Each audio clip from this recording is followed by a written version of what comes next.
A Isca de Satanás, John Bevere, capítulo 14. Objetivo: reconciliação.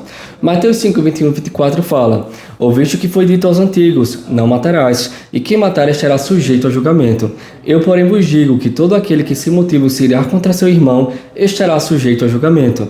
E quem proferir um insulto a seu irmão estará sujeito a julgamento do tribunal. E quem lhe chamar tolo estará sujeito ao inferno de fogo. Se, pois, ao trazeres ao altar a tua oferta, ali te lembrares de que teu irmão tem alguma coisa contra ti, deixa perante o altar a tua oferta. Vai primeiro reconciliar-te com teu irmão, e então, voltando, faz a tua oferta.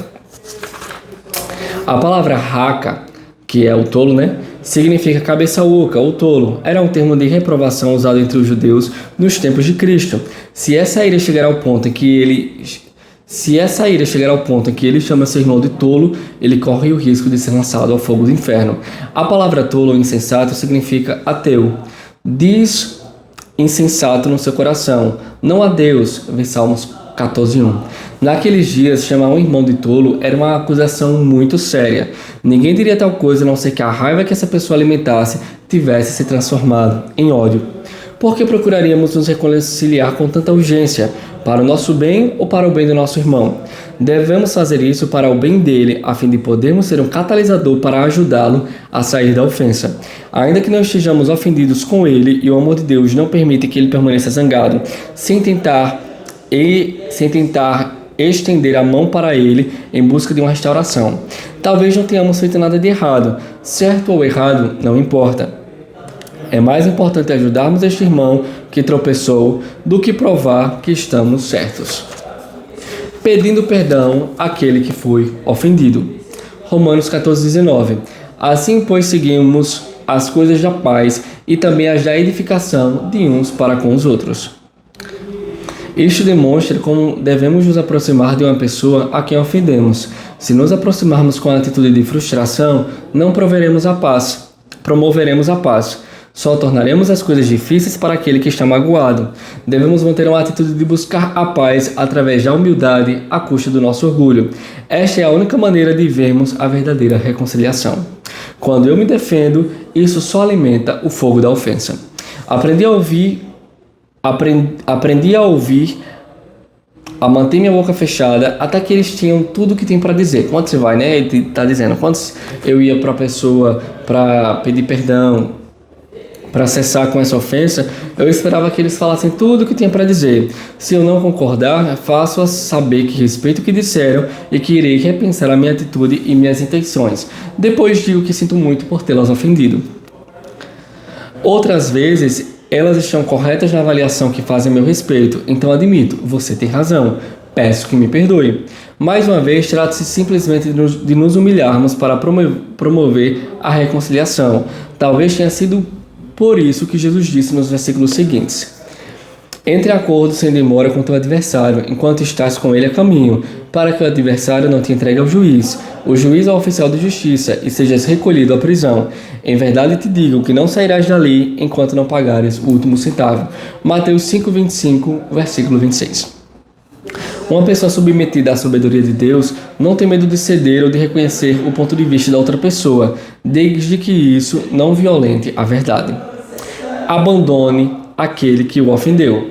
Mateus 18,15 fala: se o seu irmão pecar contra você, vá a sós com ele, mostre-lhe o erro. Se ele o ouvir, você ganhou um irmão. Jesus não quer que digamos ao nosso irmão o quanto ele foi mal para conosco. Devemos ir até ele para remover a brecha que impede a restauração do nosso relacionamento. A bondade de Deus dentro de nós atrairá o nosso irmão ao arrependimento e trará a restauração do relacionamento. Em Efésios 4, 1-3 fala: rogo-vos, pois eu, o prisioneiro no Senhor, que andeis de modo digno da vocação a que fostes chamados, com toda a humildade e mansidão, com longanimidade, suportando-vos uns aos outros em amor, esforçando-vos diligentemente por preservar a unidade do Espírito no vínculo da paz. Não devemos procurar o irmão que nos ofendeu até que tenhamos decidido perdoá-lo no fundo do nosso coração, independente de como ele reaja. Precisamos nos livrar de qualquer sentimento de animosidade para com ele, antes de nos aproximarmos dele. Se não fizermos isso, provavelmente reagiremos com esses sentimentos negativos e o magoaremos em vez de curá-lo. Quantas vezes levamos as ofensas a todos os outros antes de irmos até a pessoa que pecou contra nós, como Jesus nos disse que fizéssemos? Fazemos isso porque não tratamos com o nosso coração. Nós nos sentimos justificados quando contamos a todos a nossa versão da história. Quando as pessoas concordam que fomos tratados injustamente, isso fortalece a nossa causa e nos consola. Esse tipo de comportamento só demonstra o nosso egoísmo. Romanos 12:18 fala: se possível, quanto depender de vocês, tenham paz com todos os homens.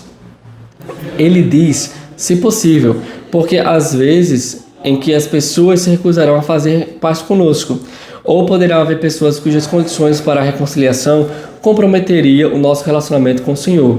Em qualquer dos casos, não é possível restaurar esse relacionamento. Geralmente desistimos dos relacionamentos cedo demais. Mateus 5:9 fala: bem-aventurados pacificadores, pois eles serão chamados de filhos de Deus. Ele não disse bem-aventurados mantenedores da paz. Um mantenedor da paz evita o confronto a todo custo para manter a paz, mesmo correndo o risco de comprometer a verdade. Mas a paz que ele mantém não é a verdadeira paz. Um pacificador partirá para o confronto em amor, trazendo a verdade para que a reconciliação resultante permaneça. Ele não manterá um relacionamento artificial e superficial. Ou seja, o pacificador, ele mantém a paz ali, mas quando é necessário confrontar, ele confronta. O Senhor não quer que nós sejamos omissos. Estou sofrendo calado aqui, vou ficar aqui, me ofendeu, mas vou ficar na minha. Ele quer que nós tratemos das coisas com Deus. Ele não quer que a gente fique agindo de uma forma que nós vamos colocar para debaixo do tapete todas as macelas e as coisas ruins. Porque tudo que é enterrado vivo nunca morre. O amor de Deus é a chave para a liberdade da isca da ofensa. Esse amor deve ser abundante e deve crescer continuamente e ser fortalecido em nosso coração. Quando andamos nesse tipo de amor, não podemos ser seduzidos a cair na isca de Satanás. Tem um resumo aqui de um livro no canal que é Como Andar em Amor, e tem outro que é O Amor, o Caminho para a Vitória. Olhe lá que eles falam bastante sobre essa questão do amor. Epílogo: tomando uma atitude. Aí ele fala aqui, faça essa oração de liberação comigo. Peça ao Espírito Santo para andar com você e percorrer o seu passado, trazendo à sua memória qualquer pessoa. Fique em silêncio diante dele, enquanto ele, o Senhor, lhe mostra quem são as pessoas que você tem uma raiz de amargura. Ele as trará claramente à sua memória para que você não tenha dúvidas. Quando ele fizer isso, você talvez se lembre da dor que sentiu. Não tenha medo, ele estará bem ao seu lado para consolá-lo. Ao liberar essas pessoas da culpa pelo que fizeram a você, imagine cada uma delas individualmente. Depois faça esta oração. Mas não se limite a essas palavras. Use esta oração como guia e deixe-se conduzir pelo Espírito de Deus. Pai, em nome de Jesus, reconheço que pequei contra ti ao não perdoar aqueles que me ofenderam. Arrependo-me disso e peço o teu perdão. Também reconheço minha incapacidade de perdoá-los sem a tua ajuda. Portanto, no fundo do meu coração, escolho perdoar fulano, cicrano, beltrano. Coloco debaixo do sangue de Jesus tudo o que essas pessoas fizeram contra mim. Elas não me devem mais nada. Cancelo todos os pecados delas contra mim. Pai Celestial, como o meu Senhor Jesus pediu que tu perdoasses aqueles que haviam pecado contra ele, eu oro para que o teu perdão alcance aqueles que pecaram contra mim. Peço que tu os abençoe e os conduza a um relacionamento mais íntimo contigo. Amém. Agora escreva os nomes das pessoas que você liberou em diário e registre que nesta data você tomou a decisão de perdoá-las. Comprometa-se a orar por elas.